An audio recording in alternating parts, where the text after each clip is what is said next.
On today's show, Luka Doncic returns for his first game against the Dallas Mavericks, and the emotions surrounding it were absolutely bizarre. Everything around this game was one of the most unique NBA experiences that I've ever experienced. And did Luka Doncic prove to Nico Harrison in person why he messed up? Talk about that and more on today's Locked On Mavs. I'm going to get a city like that. Dogs, all of us, all five. You are Locked On Mavs, Great, your daily Dallas Mavericks podcast. No one's dying. Part of the Locked On Podcast Network. Still can't leave me alone. Your team every day. Gotta be born with it, dogged up. And welcome. You are locked on to the Dallas Mavericks, your team every day. My name is Nick Angstadt, media member, covering the Dallas Mavericks for 10 years. Thanks for being an everydayer, making Locked On Mavs your first listen. Today's episode, oh my gosh. Joining me, as always, post-game prodigy from the great Slightly Biased YouTube channel. What you got for me, Slightly Biased? I'm happy this is over. I think collectively we all are. Just ripping this Band-Aid off. This game's sort of been looming over us like a rain cloud for a few months now, and we get past it, and for some people it was closure. For others like me, there was kind of like this eye-opening. For the first time watching this game, I was like, okay, I could see myself in the playoffs, like going the Lakers route, assuming the Mavs are out, obviously, and supporting them and hoping they win, because it felt so bizarre. Everything about it bizarre. We'll talk about the feelings around it. We'll talk about the game itself on this episode. We'll talk about Luka going off on the Mavericks. We'll talk about how the Mavericks tried to defend him. We'll talk about how the Mavericks played and all that. But let's start here slightly. From the very beginning of the game, they played the video tribute before everything really started. Luka was on the bench, like before in the starting lineups. They didn't really announce his name, and then they played the video tribute, and then Luka was on the bench, tears in his eyes, emotional, and it just really brought back to me this idea that all of this was avoidable, that all of this was avoidable, that it didn't have to happen. Going back to what Nico Harrison said, the easiest thing for me to do was nothing. Well, nothing would have been way better than all of this, absolutely, because you saw the emotion that Luka has. We've talked all this whole time since the trade about the emotions that Mavericks fans have had, the emotions that fans have had. We did the live show the other day where we brought some of you up to talk about your emotions about the trade, about your fandom, about being a Mavericks fan. And now we got to see Luka's emotions. We didn't really see them a ton when the Mavericks played the Lakers in LA, that first meeting between the two. We didn't see it a ton there. There's a little. There's some anger. There was some joy to see his friends again and all that stuff. The Luka Kyrie comments back and forth were great. But in this game, returning here, and especially in that moment to start this game, you saw the emotion from Luka Doncic. What it meant for him to be a Dallas Maverick, what it meant for him to play in front of this crowd, to be, to win a championship for this crowd. He kept saying over and over again, I want to win a championship, I want to win a championship. That was what his one goal was, and he didn't get there. He got to the finals, but he never got to his goal. And then everything got ripped away from him in a way that was not his decision. When the Mavericks over and over again said, you have the keys to the franchise, you're the franchise guy, we're going to plaster your name and your face all over this city and all over this building and everything. And we got to see the emotions from him for the first time, and I think that really highlighted to me just how avoidable all of this could have been, which made me sad and furious at the same time. Yeah, I mean, I didn't know what I was expecting really from Luka. The moment, I'm not sure why I didn't, but the moment the camera panned to him, and he was like really holding back tears. Like the lip was trembling. He was, going through the ringer of emotions, obviously. Once that went, I was like, oh man, this is just brutal. Like, obviously he didn't want to be traded. That's been reported, but it really felt that in there, like this was just, like you said, so avoidable as just the thing that happened. And the game against the Lakers in LA, that's a different thing. It was pretty recent, like pretty quick after the trade. And I don't think people had sat with their emotions long enough. And it was in LA. AD wasn't playing. Like, you saw he stared daggers at Kid. It did feel like that was more of an anger felt game. This one was just different, where it just felt like, he missed his guys. He missed being here. He missed the fans. The fans were awesome. You were there, so you know better than I did, but they sounded great on the TV. And the fans? Yeah. Yeah. And I thought the video was beautiful. I thought the team as a whole did a good job tonight. I know that they got some stuff earlier in the day. Saw people mad about the shirts. Like, what's wrong with them giving out the shirts? I saw no problem in that. I thought they handled things pretty well. I was worried about the tribute video. I have to be honest with you, because I thought there might have been a directive from the higher ups to be like, hey, just do a normal, like, we'll combine Maxey and Markieff putting Luka into a tribute video. Like, we don't want to do a whole big thing. So I was happy they did it the way they did it, and it allowed the fans to really show their appreciation. And usually tribute videos are like in the first timeout, right? The first media timeout, and so they show them then. This one, right after the first starting lineup, before the Mavericks starting lineups even. It was a very bizarre experience actually, because they said the first 4 names of the Lakers, then they stop, then the lights all go down, and then the video tribute for Luka starts, and they play it all, and it was what, 2.5 minutes, which is a pretty long tribute video. There's a lot of stuff in there, and it just brought back how much of a killer Luka is. All the shots, all the game winners that he's made. That brought back a lot of, obviously, memories, and brought back a lot of just remembering how good Luka is and thinking, man, somebody traded this guy. And for them then to do it then, and then wait to do the Mavericks starting lineups, it did, like you said, give Mavericks fans the opportunity to feel those emotions, to let it all out in that moment. And then as soon as that was done, they felt their feelings. They started the Mavericks introduction of the Mavs video, and there was boos. Like, they started with boos because this crowd was just so ready to feel out and to let out all those emotions in so many different ways. I mean, how well can you hear the Fire Nico chants on the broadcast? Because they were loud. Especially right away. LeBron gets fouled 4 seconds into the game, goes to the free throw line, and all of a sudden you just, in unison, the Fire Nico chants just over and over again, and loud and strong and consistent throughout the game. And there was times when it waned a little bit, but I mean, this game was a statement from fans. Absolutely. You heard it loud and clear. Even I had the Mavs broadcast up because fortunately that was on. And I thought that broadcast would maybe, since it is kind of team driven, would maybe dump some of the audio or try to, like, strategically. The one presented by Mavs TV. Yes. Would like figure out a way to do the floor mic so you only picked up certain regions. But no, you heard it loud and clear, and it was loud. It was in unison, and it felt like multiple times throughout the game you heard it. MVP chants when Luka was shooting free throws. It was interesting because I thought, now you're a better gauge on this, obviously, but it felt like almost, I would say 60 to 70% of the fans there were kind of cheering anytime anything happened. Yeah, I mean, that was the thing about the crowd in this game, is that I think I was right. I think it was 50% Mavericks fans, 50% Lakers fans. But the thing about it that I didn't really anticipate, but should have, 100% Luka fans. Yeah, that was obvious. Across the whole crowd, right? Because every time he touched the ball, there were cheers. He checked out. Obviously, at the end of the game, there were cheers. But there was just so much love for Luka among every single person. So it doesn't matter if you're a Mavericks fan or a Lakers fan coming into this game, or if you transition from a Mavericks fan to a Lakers fan. Transition's a bad word, but if you did that, you moved to that fan base. They were all here for Luka, and so it was a competing crowd until Luka did something, and then they all had one goal in the middle of it. And then the Fire Nico stuff, I mean, I think some of the Lakers fans joined in on that just because of the fun of it. Because why would the Lakers fans want to join in on that? They shouldn't want to, but I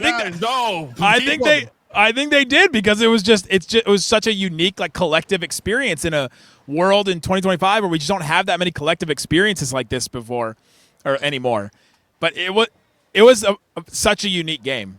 The crowd in it, the amount of media that was here. I didn't get to sit in my normal seat because of how many media people were here normally. And the crowd around Luka when he was warming up. Like, there was a perimeter around the half court where Luka was warming up. And that usually only happens during the finals, where there's that many media people here. I mean, there was more media people here than in the Western Conference Finals last year. Absolutely more. This is one of the biggest sports stories ever. Like, it is. This was one of the biggest moments of it. So, it's not that surprising to me. No, it's not. And it was capped off by how well Luka played, obviously. So saying that, it's not surprising that Luka went crazy.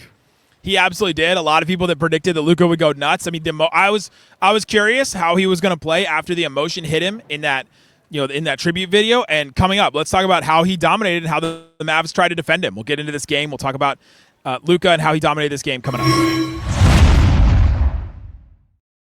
Today's episode of Locked On Mavs brought to you by TurboTax. TurboTax. This is a message from our sponsor, Intuit TurboTax. Taxes was waiting, wondering, and worrying if you were going to get any money back. Then it was waiting, wondering, and worrying some more. Now Taxes is matching with a TurboTax expert who can help you do your taxes as soon as today, and you need to get it in soon today. An expert who gives you your taxes their undivided attention as they work on your return, while you get real-time updates on their progress so you can focus on your day. An expert who will find every deduction possible and file every form, every investment, everything with 100% accuracy. No waiting, no wondering, no worrying. Now this is Taxes. Go find an expert at TurboTax.com. Only available with TurboTax Live full service. Real-time updates only in iOS mobile app. See guarantee details at TurboTax.com. Also brought to you by PrizePicks. PrizePicks is daily fantasy made easy. Go to PrizePicks.com. See what is available for you. There's all kinds of stuff. You can pick the more or less on points, rebounds, assists, the combined of those. Lots of stuff with baseball, strikeouts, RBIs, first inning runs. You can combine some of them. So if you're somebody that has multiple TVs with multiple sporting events going on all the time, you've got options. And all you have to do is pick more or less on at least 2 player projections. If you're right, you can win it to 1,000 times your cash, whether it's strikeouts, RBIs, first inning runs. PrizePicks keeps every game exciting. You can build your lineup in 60 seconds or less. Download the app today. Use the code LOCKEDONNBA to get $50 instantly if you play your first $5 lineup. Put $5 on the lineup. Get $50 instantly, no matter if you win or lose. That's code LOCKEDONNBA for $50 instantly if you play your first $5 lineup. PrizePicks, run your game. Shut it down! Let's go home! Thanks for hanging out with us on Locked On Mavs, being part of the show, part of the Raccoon Squad, what we call our listeners. We appreciate each and every one of you for checking out the show. We're a daily show. We do every single day. We'll do every single day throughout the offseason, 5 days a week. We'll also do every post game. We'll do every game that matters. Slightly and I may be doing some post game summer league games. Hey. But we'll have every single episode here on YouTube, Spotify. Subscribe, listen on the audio platform. You can take it with you. We're also on KFAA 4:30 every day. So check us out anywhere you get your shows. All right. Luka Doncic in this game. He's the story of this one, and I think the way the Mavs defended him is kind of the story. He scores 45 points, 8 boards, 6 assists. This is a Luka Doncic game we've seen before. Yeah. That we've seen him play. The Mavericks gave up the switch on him every single time to start the game. Lively just kept getting switched on him, and then later it was others that kept getting switched onto him. And they allowed the switch, and we're like, all right, you cook, and then we're just going to live with the results. You cooked. Yeah. Luka cooked. He did cook. Lively was a minus 17 in 15 minutes. So that wasn't very surprising to me. Tough. I mean, he was getting that was one of, and Lively's just coming back from an injury where he missed multiple months. So, we don't want to go too hard on him, but we know this is what Luka does. We saw Luka do this against the Thunder Bigs, who they take pride in having these kind of switchable big men who could kind of hold their own on the perimeter. I just saw 2 games where Luka cooked Hartenstein, Luka cooked Chet anytime he had him out on the perimeter. Lively had a tough go of it tonight. And I think some of it's being a young guy, some of it's coming back from injuries. But every time they conceded that switch, which they did every single time, really until the fourth or the second half when they started to, send 2 guys at Luka, it was just barbecue chicken, really, the whole first half of the game. That's what he does, and it highlights to me just how great of an offensive player he was. This is not something I need to explain to anyone listening right here, but that is what he shows, right? Just how unguardable he is and how he just turns good defensive bigs like Dereck Lively and Anthony Davis into barbecue chicken, for lack of a better food term to call defenders, right? And you just saw it over and over again. And yeah, when his 3-point shot is on, he's unguardable. He was 7 of 10 from 3. That's something that doesn't happen every single game, obviously. And so, but when he is hitting, he's unguardable. And you just saw the advantages he creates and the way that the Mavericks try to defend him. It was like, all right, we've seen this before, and we've seen Luka just cook in this situation before. Why are you guys defending him this way? It's also this hilarious sort of tale of 2 different teams, tale of 2 different fan bases with their directions either are heading. One of the big reasons why, and obviously this team's going to make the play-in tournament, barring some crazy stuff over the next few days. Yeah. But yeah, talking about the Mavs, obviously. But part of the idea of making sure AD comes back and making sure Lively and Gafford come back in the final couple of weeks of the season was to not only bring those guys back, but give a glimmer of hope. I mean, the players themselves have talked about this. Give the fans like a glimmer of hope moving forward. And it's funny to watch this game where the Mavs held their own for a while until they just couldn't score anymore. But watching this game where the Lakers are fronting Anthony Davis, not even letting him catch entry passes, and then sitting 2 the moment he touched the ball, and the Mavericks having no answer whatsoever for those double teams. versus Luka getting doubled and Luka just easily passing the ball over the double and it being an immediate 4-on-3 for the Lakers that led to great opportunities. Just this hilarious sort of dichotomy where it's like, we really gave that up. Like that was what the front office decided was the move, to give that up. And it's not fair because the Mavs don't have Kyrie. I get that. But to give that up for this type of basketball that the Mavericks are now wanting to play, thinking that it's 1997, where they're going to shoot 26 threes a game and try to win in today's NBA. It's just, it perfectly encapsulates how stupid this move was. And I had stopped calling it stupid. I'd stopped doing all this because I don't want to do it. Like, understand, guys, if you're listening to this and you're thinking like, oh, why haven't I talked like this? Or why? It's because I don't want to. Like, I'm done like doing this thing. I've already done it. I did it when it happened. I don't enjoy doing it. Nico's money ran out. Yeah, that's exactly right. I'm like, hey, Nico, sit tomorrow and we're back to business. But no, I've just not wanted to do it. Cut the check. Feel good. I'm just trying to move. It's my way of trying to move on. But after, you play them, it all sets back in. It's like, what? I mean, the logic goes out the window. This game encapsulated to me why I think it finally made Nico regret this move. If anything, right? If anything was going to make him regret this move, it apparently wasn't going to be the crowd reaction, the fan reaction to it, even though the whole crowd was calling for his job every single time there was a slight moment of dead air at all in this. But you saw, like you said, the advantage that Luka creates, plus having a LeBron, plus having an Austin Reeves, and then just put whoever else around it you want. That's such an advantage, and it's so much easier to do anything and to game plan than it is to have an Anthony Davis and to have a defensive team. We're like, all right, we're just going to be good defensively. All right, well, you got to really execute on the offensive end. You got to really execute on the defensive end too. Like, both ends have to be really, really good. Where if you have a Luka, he rolls out of bed some nights and he's just like, all right, I'm just going to go attack this mismatch, and this is what I do and dominate. And if I don't do that, I got a whole bunch of other options behind me. I've said for so many years covering Luka, he has every single offensive option in front of him at all times. Everything, right? Like every pass, he can post up, he can do the Dirk mid-range fade, he can do the step back three, he could just do a catch and shoot three. He has everything in front of him. And to give that up for an elite defense and what the Mavericks thought they were getting, you lose that advantage. And I think this, to me, watching Nico Harrison watch this game from the tunnel right behind the scorers table, hearing the crowd and just watching Luka just cook this Mavericks team, do you think he finally regrets this deal? He'll never admit it because I think the ego's a little too large. So I don't think there would ever be an admittance to that. But I don't know, because I feel like, look, in order to be successful in life, here's the reality. In order to be successful in life, there has to be a level of delusion that's attached to you. You have to be delusional about things, and you got to ride that delusion until the wheels fall off. That's just the reality. And I think for them, if you're high up in the front office and maybe you were pushing for this, your go-to answer is, dude, I mean, Kyrie got hurt. Like, we weren't expecting that. The injuries. Those guys just coming back. Yeah. We're hurt. Like, this isn't our team. Like, next year's our year now. Like, we're good. We're not too worried about it. But, I mean, they're 6-14 since March 1st.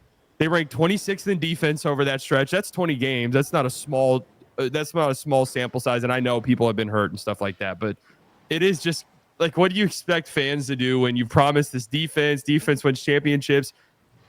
Your offense isn't anywhere good enough, and your defense has to be nearly perfect because of that, and your defense hasn't been good. That's been a problem. Even when guys have come back recently, and they're all new, they're all coming back from injury. I get all of that. But AD, you've had Gafford, you've had Lively over the past few games. Like, realistically, who are you adding to this mix that's supposed to come back from injury? Like, I love Kyrie Irving to death. I love him. He's not like a defensive, he's not a great defensive piece. Or is he going to fix your offense? He'll definitely help offensively. He's going to help, but is he going to moments with this offense where there's no, like, AD's getting doubled and who's shooting?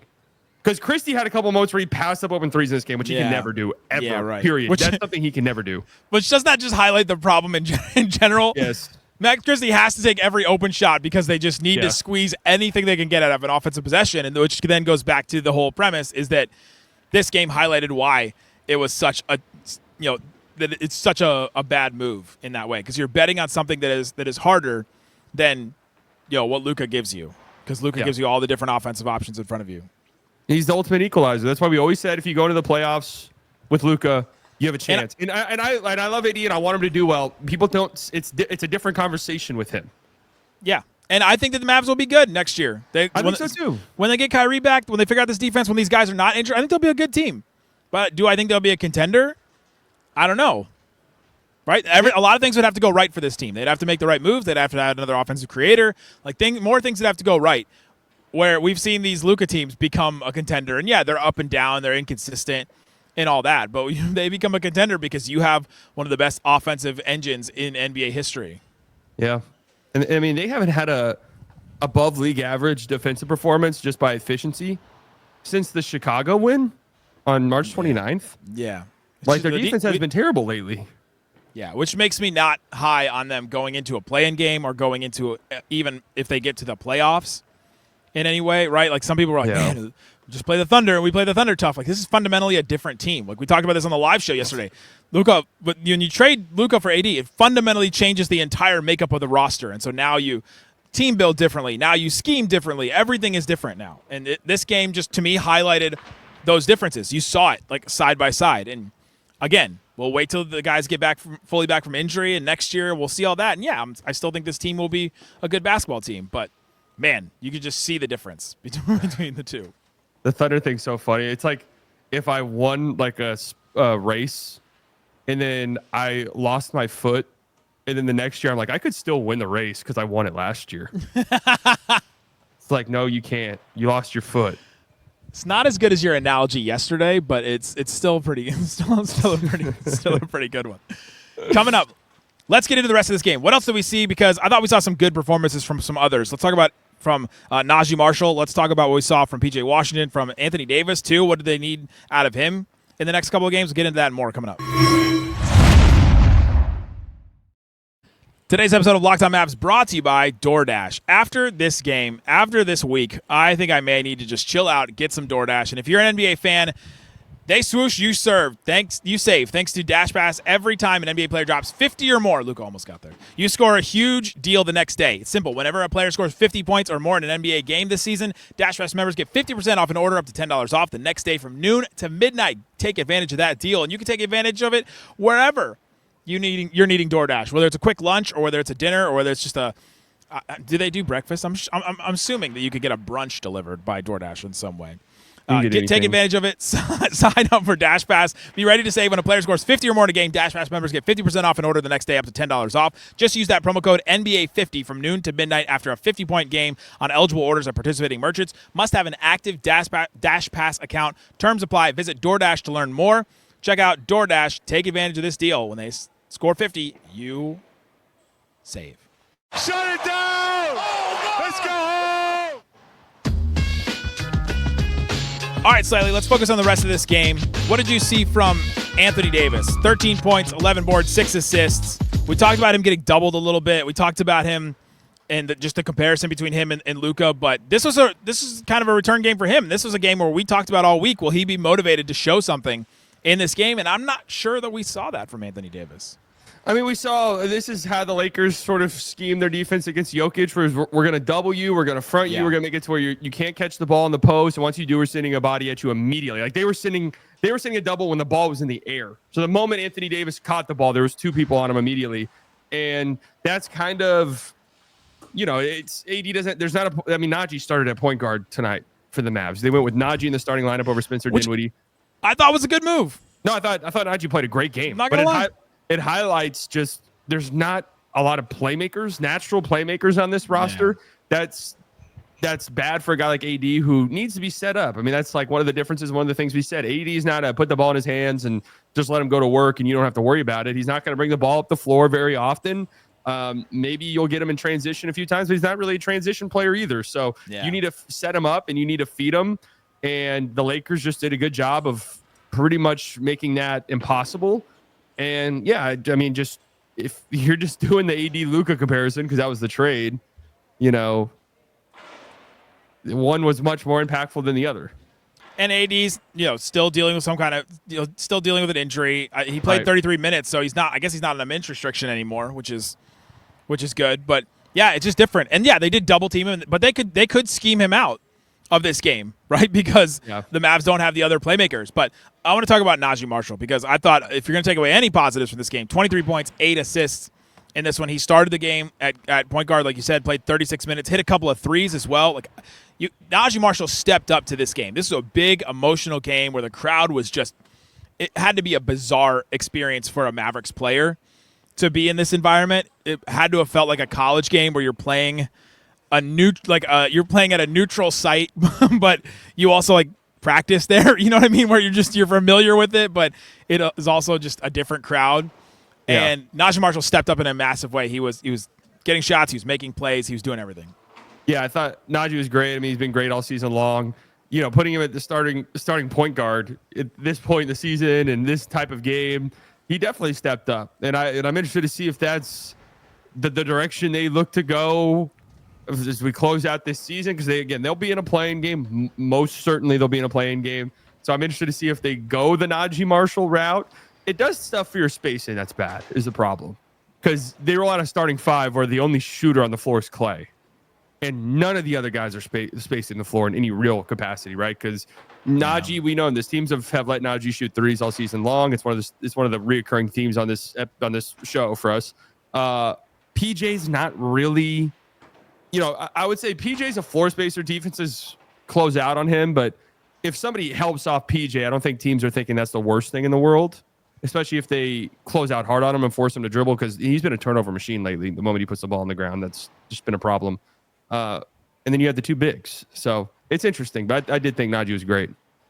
Yeah, he was awesome. I can't really take any negatives from him. I thought he stepped up on the defensive end too. I saw some really good possessions from him.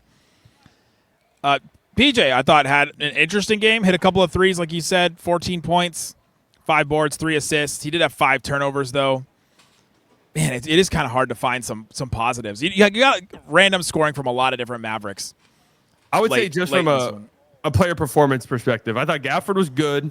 Limited minutes, coming back from an injury. He looks good, just from a physical perspective. Thought he played well, and I thought Caleb Martin did some pretty interesting things for you defensively. And that's about where I would put the cutoff. The Mavs had a lead with 9 minutes left in this game, and then the Lakers went on a 16-6 run. What did you think happened there? It was such a bizarre game because the Mavs were in striking distance for the whole game, and then they ended up taking the lead, but it never felt, at least to me, it never felt like the Mavs had control of the game in any significant way. But the game kind of got out of control in the third quarter. They turned the ball over a ton in the second half of this game. 12 turnovers in the second half alone. Yeah, the 19 total. Yep, huge problem, especially when, again, your offense isn't going to be generating a lot of points. You really can't slip up on any possessions like that. But then Luka, who's a plus 26, checks into the game, and that was it. They didn't have an answer. He generated good looks every single time, and the Mavs offense could not keep up with that. Yeah. The end of the game, we saw Luka stay in the game after JJ Redick had checked out all the Lakers, and Luka stayed in the game, and there was just a huge, massive Luka chant, and the Lakers bench was just egging on the crowd, just throwing their hands up, keep it going. And I thought that was just a great moment to end this night, even though it ended in a Mavericks loss. I thought it was a great moment from this crowd to get some closure in some way. Yeah, again, I thought the crowd was great. I thought, Luka really felt the love, and it's just crazy how Luka said after the game in an interview that after the tribute video, he thought there was no way he could play in the game. And then just because of all of his emotions and stuff, and then to go out and drop 45, it's just, that's what that guy does, man.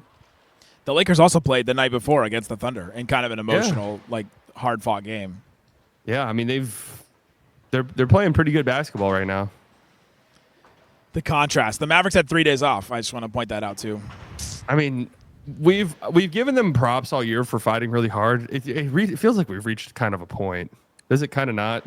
There was a moment where I saw PJ was trying to pass to Dinwiddie, and Clay got between them, and PJ was like, "No, I was going for," and then it was a turnover. It went out of bounds, and PJ looked at Clay and was like, "No, I was going for," and pointed at Dinwiddie, and then PJ looked at Dinwiddie, and they all just kind of turned around and walked back, walked back on defense.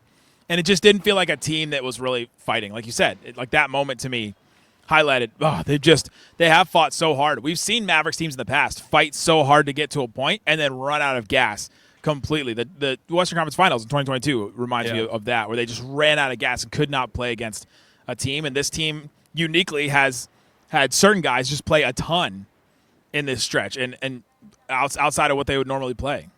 Yeah, and when I say that, I'm not saying like they're quitting on the team. I'm No. saying like what you're saying, where I think the guys are just gassed and guys are getting tired and they've been asked to play. So I mean, you guys are playing out of position. Like, it's just been a whirlwind of a season, and fans, we feel it obviously, but the players feel it too. Like, they're professional and it's their job, but they definitely feel the emotions of something like this.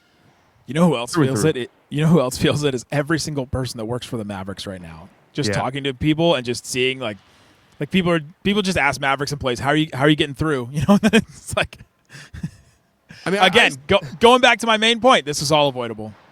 Yeah, absolutely it was. And I see, you know, like the social media team was getting destroyed today for what I thought were basic posts. I mean, none of these people made the trade. Like, no. I don't get going at these people, to be honest. They weren't going to do anything right today. You know, there's no way they could win in this scenario. They had to do something, and if they don't do something, then you're like, oh, how dare you not? You know, they just couldn't have done anything right today. And I say that in the sense that how it was going to be received. And they could have had PR nightmares, like going back to the blacked out video, even though that ended up not being Luka. That was just still a bad look, sort of like, hey, wait, somebody, the what? Yeah, I forgot we did this bit. somebody said it just like, hey, this is a strange look. Like, I thought they did it. They handled themselves as well as you could have possibly asked. I thought the shirt. I was shocked by the shirts. You liked them. You were a fan of them. No, yeah, I liked them. I thought it was a smart decision, and I didn't think they were going to do something like that. You know, I just didn't. Not everybody wore the shirts because there's a lot of Lakers jerseys out there that I can see for sure. There you go. Go check out Slightly Biased, great YouTube channel. All kinds of great stuff happening all the time. We'll be back with more. Isaac and I are going to do one more thing where we talk about the rest of what happened today and all the other things around it. Guys, thanks for listening to Locked On Mavs. Peace out. Boom. If you got an extra shirt laying around, send me it. Send it to us.